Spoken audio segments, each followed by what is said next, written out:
अस्सलाम वालेकुम जी दोस्तों, ते की हाल आ? ठीक ठाक। ते मैं थोड़ा मेज़बान अनस अली ते अज दा ब्लॉग शुरू करने के लिए जा रहे हैं अल्लाह के फजलो करम से। जी दोस्तों, ते अज जेह्ड़ा है ना मैं आ बोतल फड़ी हुई आ ते इंदे विच कुछ भी नहीं है। वैसे ही मैं ना बोतल फड़ी हुई आ ते मैं ना वैसे ही पौधों ते ना स्प्रे करदा फिरना इदां इदां ते मैनू होर काम कोई नहीं सी घर ते मैं बेह्ला बस ना इदां फिरन आया बाग दे विच ते इदां मैं बोतल फड़ी हुई आ ते इदां इदां मैं स्प्रे कीती जाना ते फिलहाल बोतल दे विच कुछ भी नहीं है। ते एह् बोतल सी ते हुणे हुणे मैं पी के आया बोतल ते माशाअल्लाह टूली लग्गन दी आ चाचू जान दी। ते ओह् भाई साहब उत्थे सारे पुराने आए असी ओह् मिस्त्री सी सारे ते उत्थे बोतलां मंगाइयां ते ट्रांसफार्म मखाया सारा कुछ कीता। फिर चाचू ने दित्ते पैसे। ओह् कहंदा जा अज 9 मुहर्रम सी ना ते 9 मुहर्रम मसीत ते पैसे दे के आ के टुल्ली सही चले। फिलहाल पहली बारी टुल्ली चलाई आ, टुल्ली जेह्ड़ी ऐ सही नहीं चली, थल्लू लीक करन लग गया। फिर मिस्त्री लैंदे ओह् फिर सही करन दे ते हुण कोई पता नहीं सही होंदी या नहीं होंदी। ते वैसे मैं इदां बाहर निकलिया उत्थों बोतल पी के ते बोतल मैं नाल फड़ ली। मैं क्या वैसे पौधे नूं स्प्रे करने ते हुण मैं जेह्ड़ा ना बाग दे फिरन लग्गा आं ते यार बाग नूं बड़ा कीड़ा पिया होया, पता नहीं की मसला ते की करना चाहिदा बाग दे विच। इनू अमरूद नूं बड़ा जेह्ड़ा ना कीड़ा पिया होया ते कल आह्ला कां आह्ला किस्सा मैं ख़त्म कर दित्ता। जी दोस्तों, कां जेह्ड़ा है ना मेरे कोल आन के बैठा चुप करके ते भाई साहब मैं भी चुप करके बैठा होया सी ते ओह् नेड़े आया मेरे ते मैं हौली जा हत्थ करके उन्नू फड़ लिया। फड़ के ते उन्नू मैं मार दित्ता। जी दोस्तों, उन्नू मैं मार दित्ता सी ते कां बड़े आए सी ते फिर भी मैं घर चले गया। ते मैं यार सोचेआ मैं कां नूं मारना नहीं चाहिदा सी ते ओह् मेरे नाल ही इक कुत्ता सी साडा कुत्ता ते भाई साहब ओह् कुत्ता खा गया उन्नू। ते फिर बाद दे विच मैनू बड़े परेशानी होई यार, कां नूं नहीं मारना चाहिदा सी, वेल्ले मार दित्ता कां नूं। ते हुण मैं जेह्ड़ा ना सुबह दा जोगा घास जेह्ड़ा ना मज्झां नूं कत्ती दा घास ओह् चैक करन आया सी बाग दे विच। ते मैं जेह्ड़ा ना नाले ओह् अब्बू जान गां छड्डी फिरदे आ ते नाले मैं घास चैक करन आया। घास चंगा हैगा सुबह दा इत्थे ते इत्थों पुट्ट लैंगे ते साड्डे कमान विच सी घाऽ ते ओह् भाई साहब लोकां ने ख़त्म कर दित्ता ते हुण सानूं अग्गें टुरना पैंदा ते कोई मसला नहीं। चलो लेट होन दी सी कमान दे विच, ओह् ना कमान नूं उट्ठन नहीं दिंदा सी घाऽ ते असी इसलिए घाऽ जेह्ड़ा है ना पुटा दित्ता सारा ते हुण असी बन्नेआं ते टुरदे फिरने हैं। हुण सानूं घाऽ नहीं लभदा ते पट्ठे है माशाअल्लाह, बस ना चरी जेह्ड़ी है ना ओह् अजें छोटी छोटी आ। पैह्ले इक लो चार लिया चरी दा, दूजा जेह्ड़ा है ना लो अजें छोटा ते पैह्ले लो दे बिच्चों चरी है थोड़ी जी ते बाकी नहीं है चरी, बाकी छोटी छोटी आ।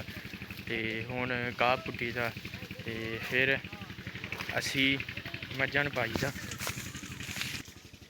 ते जी दोस्तों, ते आह वेखो निक्कियां निक्कियां माल्टियां निक्कियां निक्कियां सिर्फ टिड्डी टिड्डी माल्टी ते फिलहाल निक्के निक्के आ, फिर बड्डे होंगे, फिर जिन्ना दा बाग है बेचणगे भाई साहब।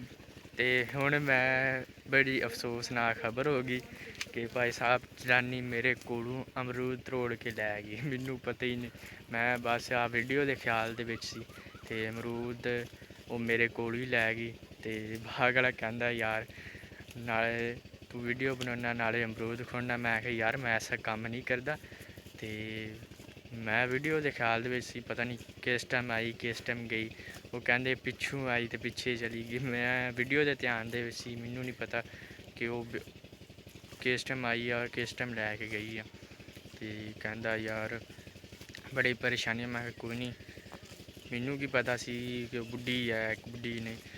ये मैनू नज़र आई सी कि थोड़ी जी, मैं पता नहीं कौन आ जनानी जिन्हें कोई कपड़ा उत्ते लिया। मैं वैसे घाह पुट्टन वाली आ जनानी, ये नहीं पता सी कि वो अमरूद पुट्टन आई सी।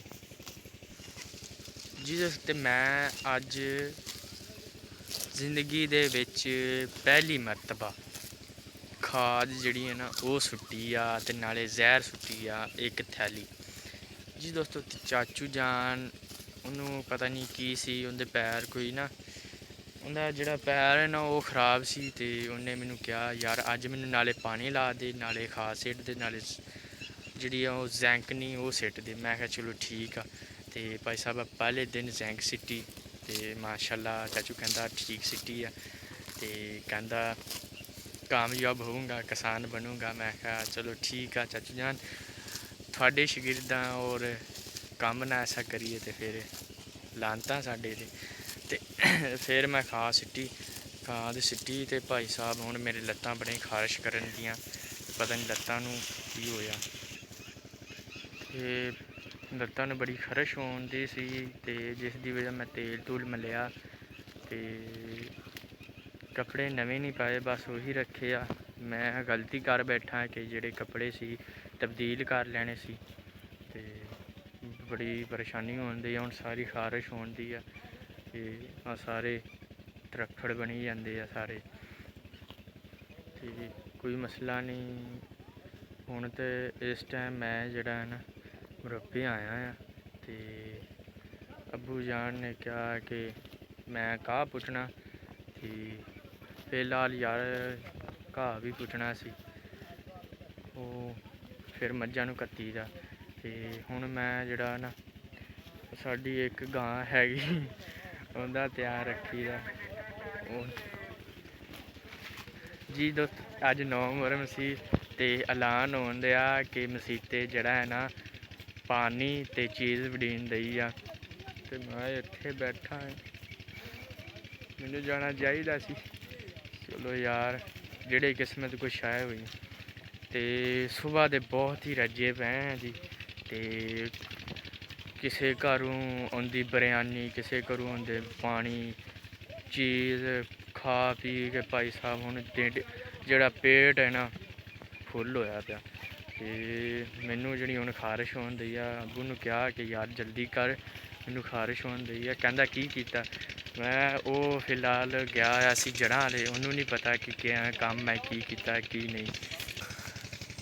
ते जी दोस्तों ते मैं अज यार पता नहीं की मसला कि मेरा दिन ही बड़ा ना खराब गुजरी जाता। मैं खाद खलार के आया ते मैनू मिली आ 500 MB। मैं आखेआ फजूल ही जानी आ ते पबजी दी गेम लाउने आं। भाई साहब पबजी दी गेम लाई, ओह् कट्टी होई सी नहीं, मैं उद्धरों इद्धर कर ली ते 500 MB मिली सी ते जिंदे विचों 22 दे मोबाइल विच पबजी सी ओह् डाउनलोड करके, बल्कि उं'दे विच सी मोबाइल दे ते फिर इद्धर कीती करके ते सारा आईडी उडी बनाई ते जस्ट मैं आईडी खोली ना ते मेरा लैवल सी 38 लैवल। भाई साहब मैं जद आईडी बना के सारा कुछ जे वेख्या मैं अपने लैवल नूं, ओए मैनू एक इन्नी परेशानी हुई कि भाई साहब मेरी पबजी दा लैवल सी पैह्ला। मैं इन्नी मेहनत नाल खेड़दा रेहा। एक दिन ईद वाले दिन मैं पैक लवाया सी 1000 दा पैक लवा के मैं अपने लैवल बधाए। दिन रात मैं इक कीती ते लैवल बधे। मैनू बड़ी कुछ मिलेआ होया सी, स्किन्नां की सूट की, बल्कि ना मुताबक दे ना कुछ मुताबक दे सही सारा कुछ मिलेआ होया सी। ते भाई साहब मैं जिस टाइम चैक कीता सारा कुछ, उस टाइम मैनू कावड़ चढ़ी। मैं ना गालां ते फौजी आह्लें नूं नहीं दे सकदा सी कि भाई उन्नै केह्ड़ियां सुननियां। ते यार मेरे नाल बड़ा धोखा होया ते मेरी जेह्ड़ी ओह् आईडी सी ना पता नहीं किन्ने ओह् चला ली ते होर कोई आईडी उन्नै ओपन कर दित्ती ते मैनू बड़ा गुस्सा चढ़ेआ। मैं फिर आईडी ਉਹ ਪਬਜੀ ਕੱਟ ਦਿੱਤੀ ਤੇ ਕੱਟ ਕੇ ਮੈਂ ਹੈਰਾਨ ਪਰੇਸ਼ਾਨ ਤੇ ਭਾਈ ਸਾਹਿਬ ਮੈਨੂੰ ਬੜਾ ਦੁੱਖ ਲੱਗਾ ਤੇ ਹੁਣ ਮੈਂ ਜਿਹੜਾ ਨਾ ਬੜਾ ਪਰੇਸ਼ਾਨ ਆ। ਤੇ ਜੇ ਵੀਡੀਓ ਪਸੰਦ ਆਏ ਤੇ ਸ਼ੇਅਰ ਤੇ ਲਾਈਕ ਕਰਨਾ ਔਰ ਕਮੈਂਟ ਕਰਨਾ। ਯਾਰ ਇੱਦਾਂ ਕਿਸੇ ਨਾਲ ਬੰਦਾ ਨਹੀਂ ਕਰਨਾ ਚਾਹੀਦਾ, ਕਿਸੇ ਦੀ ਆਈਡੀ ਨਹੀਂ ਖੋਲ੍ਹਣੀ ਚਾਹੀਦੀ ਯਾਰ। ਜਿੱਦਾਂ ਮੇਰੀ ਆਈਡੀ ਖੋਲ੍ਹ ਕੇ ਤੇ ਮੈਂ ਹੁਣ ਹੱਥਾਂ 'ਤੇ ਹੱਥ ਰੱਖ ਕੇ ਬਹਿ ਗਿਆ ਭਾਈ ਸਾਹਿਬ ਮੇਰੇ ਨਾਲ ਕੀ ਹੋ ਗਿਆ ਕੀ ਨਹੀਂ। ਤੇ ਸਬਸਕ੍ਰਾइब ज़रूर करना और लाइक ज़रूर करना। ओके बाय, अल्लाह हाफिज़, दुआ में याद रखना।